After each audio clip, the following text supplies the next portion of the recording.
Battletech battle damage, terrain. That's what we're going to explore, and I'm going to share with you in this.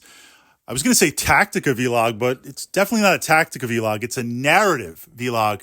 Something really simple that's a lot of fun and really, really easy to do with minimal hobby investment. So we're doing this Battletech thing, and one of the things that I try to do in Battletech, and this is true of any war game, is this idea of we've got a situation here on the tabletop. In some roles, depending on the battle, I'm the mech commander. And other times I might be the mech warrior. But we're trying, you and I playing Battletech, we're trying to create something in that moment. We've got miniatures. We've got terrain. And we're going to talk about hex map terrain in a moment, something that works really, really well. But there's this idea that, like, if the battle's going on and I step back, so I take the rule books off the table and the dice and the drinks and the food and really just look at that table. Like that's happening in the Battletech universe. That's happening outside of space and time somewhere else, right? That's one of the great things about playing with miniatures, where you're trying to immerse yourself in that. So with that, we do focus on the mechs and painting and building and basing, but also the terrain. Now, some of us will play with 3D terrain on traditional wargaming tables, and we've got the buildings and we've got the forests and we've got everything. We've got a couple of really, really big city fight, city tech games. 3, 4, 5, 6 blocks of city tech, multiple layers of buildings, industrial areas, parks. We printed them out on color cardstock and then folded them and taped them. They're all cardboard, plastic cardstock paper buildings, but look fantastic. That's one way. So certainly if you have a traditional wargaming table. Hex maps, though, you can dress those hex maps up. The hex maps, when we play, they've got the graphics certainly printed on it, and different hex maps look differently, but they look solid, and that pulls you into the narrative. The nice part about the hex maps is everything is flat. You can calculate everything out. You know the facing, you know the range, you know absolutely everything, the boundaries. You can draw the line of sight. It speeds up play, but you're missing out a little bit on that 3D. One of the things that we've done on hex maps that are kind of the classic ones spread out, we've taken cardboard. I've taken cardboard and cut out hexes to match, right? So literally cardboard, same size, hex. And then on that hex, the cardboard hex, with just a little bit of basing, and model it based on the terrain for the hex map. So if it's rubble, a little bit of rubble. If it's elevation 1, I'll cut out some foam and make some elevation 1. If it's light forest, I'll have 1 or 2 trees. If it's some water or a pool, I'll have that. And we'll put those out literally on the hex map. Open space, we just leave absolute open space. When you move into one of those hexes, so if I've got 3 groups of trees, 3 hexes of trees, there'll be 3 little hexes of trees. You move into there, then you put the mech on the hex underneath. It tells you what it is. It's got the picture, and we remove that hex off and just put it to the side. I've got a couple of hex max packs that I put in a box with this terrain ready to go. Very, very compact. Now we've got that framework.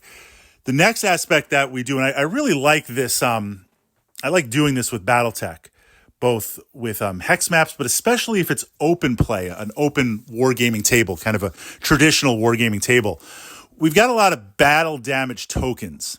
I've taken some small washers and modeled them up with some basing, so some for open terrain, some for forest, some for just kind of dirt or rubble, and modeled on there some smoke, right? Some cotton.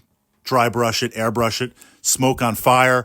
We've got some kind of burnt out forest. We've just got some piles of rubble. I've also got with some putty, imagine like laser burning the ground or autocannons kind of hitting, detonating in the ground, small craters, just making up 20, 30, 40 of these tokens with basing and markers for terrain. As we play, so now you and I are playing, as we play, you shoot at my mechs. You hit, you miss. When there's a round of shooting where my mechs are, and this is an open wargaming table, no hexes, I'll put down 1 or 2 tokens. So if you fire a couple of lasers at my mechs, I'll put 1 or 2 down on the ground next to my machines. When I fire back with my real-time 120 LRM missiles, we'll put down some explosion craters. Maybe I'll put some smoke craters near you. And these have zero game impact. They don't block line of sight. They don't determine movement. They are essentially invisible, but they represent battle damage. I do this also with woods. So if you hit a flamer or you blow up the woods, in game it's still there. It still counts as cover and everything, but we replace it with a kind of a blown up, burnt out woods. Likewise with buildings and damage, although buildings could be reduced to rubble and we replace with the rubble. And if we're playing with the total warfare, then now you have to navigate that. But generally speaking, these are visually only. And it's interesting because as the game evolves, it helps to pull you into that narrative. But then after the game, and I've got some hex maps and some markers with mech damage, a couple of miscast or misprinted mechs, chop them up, have like a leg smoking because you push the heat and it blew up.